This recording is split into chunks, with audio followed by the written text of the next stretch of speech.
సింగరేణి కొత్తగూడెంలో జాబ్స్ పడినాయి. ఇక్కడ చూడండి name of the post and grade, number of vacancies అనేటివి వచ్చేసి ఈ విధంగా టేబుల్ లాగా ఉన్నాయి. ఇక్కడ టోటల్గా 10 క్యాడర్స్ ఉన్నాయి.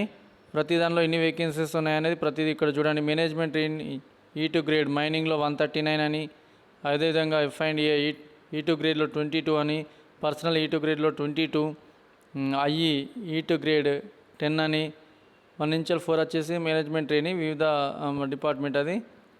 Junior estates officer E1 grade 10. తర్వాత ఇక్కడ మళ్ళీ management training hydrogeologist E2 grade 2, okay. Civil E2 grade 18. తర్వాత వచ్చేసి junior forest officer E1 grade 3, general deputy medical officer GDMOs వచ్చేసి E3 గ్రేడ్ 30 ఉన్నాయి.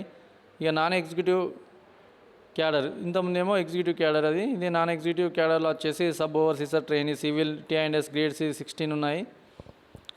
సో ఇది వచ్చేసి ఆన్లైన్ వచ్చేసి మార్చి 1 నుంచే స్టార్ట్ అవుతుంది. ఎండింగ్ వచ్చేసి మార్చి 18 వరకు ఉంటుంది. ఇది ఓన్లీ ఆన్లైన్లోనే మాత్రమే అప్లై చేసుకోవాలి.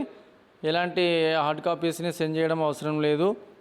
అదేవిధంగా ఈ యొక్క అప్లికేషన్స్ వేకెన్సీస్ అనేవి చేంజ్ చేసుకోవడం, మాడిఫై చేసుకోవడం, క్యాన్సిల్ చేసే రైట్స్ వచ్చేసి ఉంటుంది వాళ్ళకి.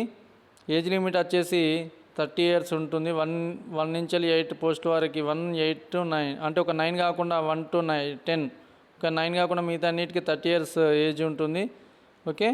ఒక సీరియల్ నెంబర్ 9కి మాత్రము 45 years, GDMO దానికి మాత్రం 45 years. ఈ SC ST BC వాళ్ళకి ఇంకో 5 years ఏజ్ రిలాక్సేషన్ ఉంటుంది. ఇక్కడ వచ్చేసి మనకు పూర్తి వివరాల గురించి మనము SCCLmines.com అనే వెబ్సైట్ ద్వారా వెళ్ళి చూసుకోవాలి. అందులో కెరియర్స్ అని క్లిక్ చేస్తే మనకు డైరెక్ట్గా పోస్టుల గురించి వచ్చేస్తూ ఉంటాయి. ఇది సింగరేణి కొత్తగూడెము, ఇది గవర్నమెంట్ పోస్టులు కాబట్టి కంపల్సరీ అప్లై చేసుకోండి. ఇలాంటి జాబ్స్ ఇన్ఫర్మేషన్, ఎంప్లాయ్మెంట్ ఇన్ఫర్మేషన్, గురుకులాల ఇన్ఫర్మేషన్ గురించి మన ఛానల్ను తప్పకుండా సబ్స్క్రైబ్ చేయండి. బెల్ సింబల్ని క్లిక్ చేసి అందరికీ ఫార్వర్డ్ చేయండి. Thank you.